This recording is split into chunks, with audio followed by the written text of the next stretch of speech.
महामृत्युंजय मंत्र को पढ़ने के कई सारे तरीके भी बताए गए हैं, एक विधि बताई गई है।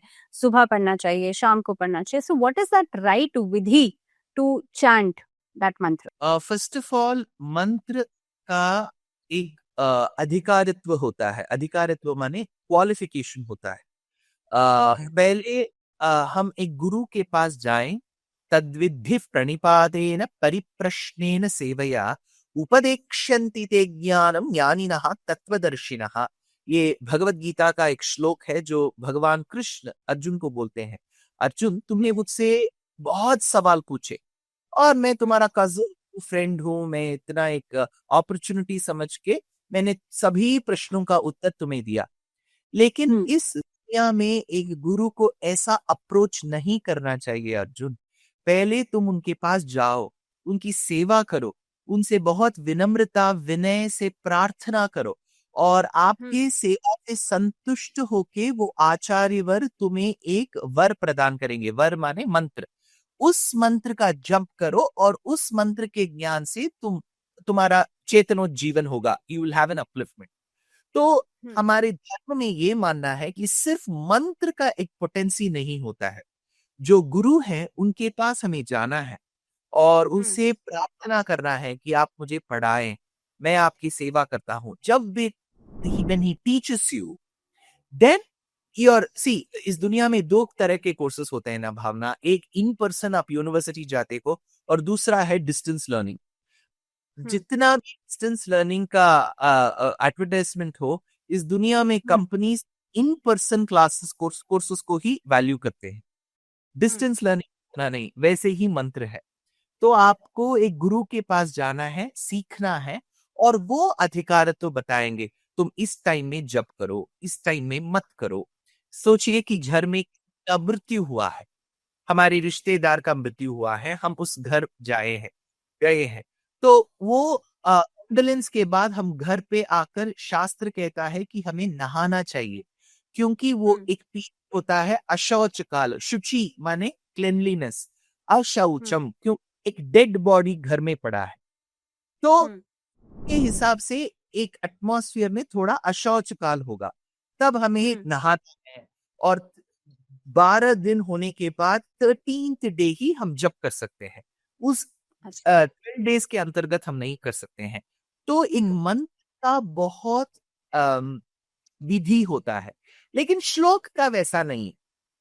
वो जो मंत्र या वेद का मंत्र है उसका बहुत शास्त्रों के हिसाब से बहुत रूल्स हैं।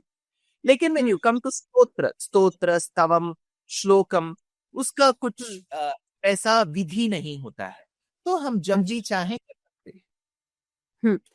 ओके, सो ये जो बेसिक डिफरेंस है ये तो हमने समझ लिया, लेकिन ऐसा कहा जाता है कि इस पूरे ब्रह्मांड की शुरुआत जब हुई थी, ऐसे में ओम का ये जो चैंट है, ये जो एम्बियंस है वो शुरुआत में था और वहीं से सभी अगर हम ब्रह्मा विष्णु महेश इनकी उत्पत्ति हुई, तो पहले एक साउंड के फॉर्म में था। अगर ओम मंत्र के चांट की बात करें तो साइंटिफिकली भी कहीं ना कहीं पे बताया जाता है कि इसके चांट से हमारा लेफ्ट और राइट ब्रेन बैलेंस होता है, 7 सेकंड तक इसकी वाइब्रेशन इको करती हैं। कहाँ तक सही है या कहाँ तक रेलेवेंट है अगर साइंटिफिकली देखा जाए? और मैं आपसे ये भी समझना चाहती हूँ कि कैसे हमारी बॉडी पर इम्पैक्ट करता है। ओके, इसमें दो बात है। आपने एक प्रणव मंत्र के बारे में कहा। प्रणव को हम बोलते हैं ओमकार। सो वो ओमकार एक गुप्त मंत्र है। शास्त्रों में कहा गया है कि जब आप प्रणव मंत्र माने ओमकार का उच्चारण आपके गुरु के अध्ययन के बाद आपके गुरु के आशीर्वाद से जब हम करते हैं तो उसको माइंड में करना चाहिए। आजकल बहुत ओपनली पीपल करते हैं, मैं उसका क्रिटिस नहीं कर सकता हूं, लेकिन शास्त्रों में कहा गया है कि ओमकार एक गुप्त मंत्र है। उस ओमकार के अंदर 3 साउंड्स हैं, 3 सिलेबल बोल सकते हैं। अकारम, कारम, मकारम, अ उ म। ये 3 अक्षर है। ये 3 अक्षर सिर्फ जप करना is not the only work. इसके साथ हमें कपल करना चाहिए कि प्रणव क्या तत्वार्थ हमें कहना चाहता है। उस तत्वार्थ को हम अच्छे तरह से जाने और उसका हम पूरा मेडिटेशन करें तो अच्छा होगा। अकारार्थो विष्णु जगदुदय रक्षा प्रलयकृत, मकारार्थो जीवः कहा गया है। अ साउंड का अर्थ है परमात्मा, म साउंड का अर्थ है जीवात्मा। जैसे भावना के अंदर एक जीवात्मा है, जैसे इस चैट को देखने वालों के शरीर के अंतर्गत एक जीवात्मा है, मेरे अंदर एक जीवात्मा है। That जीवात्मा is indicated by the letter ma. The Paramatma is indicated by the letter a. ये अ और मा, परमात्मा और जीवात्मा के बीच एक सेतु बनना चाहिए, एक ब्रिज बनना चाहिए। उस ब्रिज को हम कहते हैं उ। उ इज द ब्रिज बिटवीन जीवात्मा एंड परमात्मा। ये उ ब्रिज माँ जीवात्मा को अ परमात्मा के पास लेके जाता है। इसलिए वाल्मीकि ऋषि जब 3 लोग Kantara, in now we have this famous movie, right? Kantara in Sanskrit means forest. येनमापत्सु कृच्छ्रेषु कांतारेषु भयेषु च आता है श्लोक में। कांतार माने श्लोक, फॉरेस्ट। राम, सीता और लक्ष्मण तीनों दंडकारण्य के अंदर जाते हैं। तो पहले राम जी होते हैं, फिर सीता और फिर लक्ष्मण। तो तब वाल्मीकि महर्षि कहते हैं अग्रत प्रययौ रामः सीता मध्येसु मध्यमा पृष्ठतस्तु धनुष्पाणिः लक्ष्मणः अनुजगामः।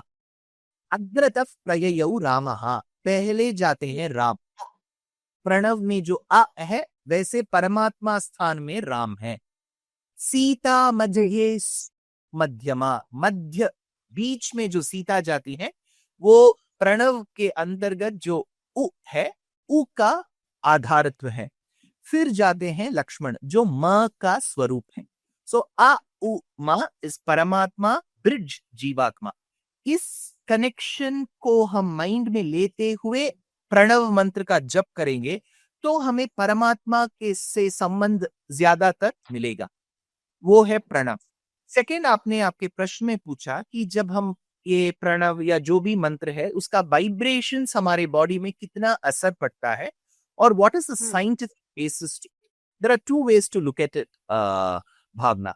Any language, be it English, French, Spanish, Latin, German, Greek, or Mandarin, or any of the Bharatiya languages like Hindi, Maithili, Bhojpuri, Odia, Bengali, Marathi, Kannada, Malayalam, Telugu, Tamil, whichever language has a certain vibration when we speak. जब हम किसी भाषा के माध्यम से बात करेंगे तो उस भाषा का एक वाइब्रेशन होगा, लेकिन to what extent it will influence our body we do not know. इसलिए महर्षि लोगों का ये कहना है कि सिर्फ भाषा नहीं, भाषा should be coupled with a certain tone. See, for example, I say Vande Mataram. Today is the day, right? 150 years of Vande Mataram. Vande Mataram. Sujala. Malayaja Sheetalam. Sasya Shamalam Mataram. This is type 1. Now I do this. Vande Mataram, Vande Mataram, Sujala, Suphala. I gave you 2 versions. Both I said. One I said, the second one I sang. Which one touched your heart? The second one. And you sung really very well. Thank you. So your name suggests that when you sing, there should be a bhavana, there should be an emotion, there should be a feeling. And that feeling comes when you, there is articulation or intonation. जब हम ऊपर जाते हैं नीचे सस्य श्यामला मातरम, goes up. सहस्र शीर्षा पुरुषः, so it goes up, comes down. So वेद का एक intonation होता है. So भाषा का एक vibration होता है, and it is coupled with the way you intonate, you articulate.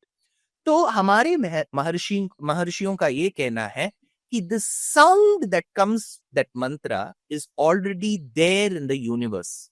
So Bhavna, about 15, 20 or 25 years back in our houses, we used to have something called an antenna above the house. And for the TV to operate, somebody will go on the terrace and they will move the antenna, and then we say, yeah, aa gaya, ab niche aa jaiye. So the antenna has to fix itself to the frequency that's there in the air. वैसे ही हमारे मंत्रों का एक vibration है जो भगवान सर्वव्यापी हैं इस दुनिया में, उनके साथ एक कनेक्शन हो जाता है. The moment that connection is made, then there will surely be some benefit in your body. See, Bhavna, one thing I'm sure your readers, viewers appreciate करेंगे. इस जीवन में ये कंपलसरी नहीं है कि जो भी हम जिसके ऊपर हम विश्वास करें सभी को हम देख पाए. See, you breathe in oxygen and you leave out carbon dioxide. Have you seen oxygen? Have you seen? So it is very much relevant. No. So you believe in it. हम विज्ञान में इतना विश्वास करते हैं कि हम बोलते हैं कि किसी साइंटिस्ट ने इसका पूरा रिसर्च किया होगा कि our body takes oxygen, our body gives out carbon dioxide. इसका एक रिसर्च है. ऐसे ही भगवान मंत्र और मंत्र का प्रतिपाद्य देवता है. हम महर्षियों के ऊपर विश्वास करते हैं, जैसे कि विज्ञान में हम साइंटिस्ट के ऊपर विश्वास करते हैं. हम महर्षियों के ऊपर विश्वास करते हैं क्योंकि महर्षि का कोई पॉलिटिकल पार्टी नहीं था, महर्षियों का कोई कॉर्पोरेट हाउस नहीं था. वे उनका जीवन ही पूरा इस चेतनो जीवन के बारे में है, ताकि भावना, दुष्यंत जो भी इसे देखते हैं थोड़ा उनके लाइफ में इंप्रूवमेंट हो. तो उन्होंने बताया है कि ये मंत्र के उच्चारण से तेरा शरीर, तेरा ज्ञान, सबकी का एक गुड पर्पस होगा.